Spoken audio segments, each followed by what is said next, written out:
সকলোকে জিতুমণি নামৰ ইউটিউব চেনেললৈ স্বাগতম জনাইছোঁ। প্ৰথমতে সকলো চেনেলটো ছাবস্ক্ৰাইব কৰি ল'ব যিসকলে এতিয়ালৈকে কৰি ৰখা নাই। আজি আমি জানিম কাতি বিহু কিয় পালন কৰা হয়।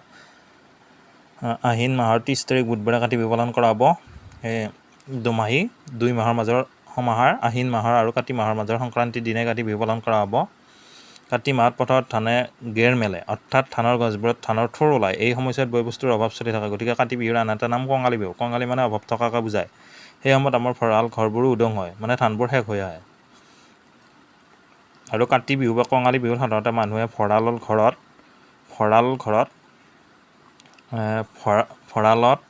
আৰু থকা ঘৰত আৰু বাৰীত তুলসী গছৰ তলত আৰু পথাৰত চাকি আৰু প্ৰসাদ দিয়ে আৰু আকাশ বন্তি জ্বলায়। কাতি মাহত ভঁৰালৰ সন্মুখত এটা ভেটিত এডাল তুলসী গছ ৰুই চাকি জ্বলোৱাৰ নিয়ম আছে গোটেই মাহটো।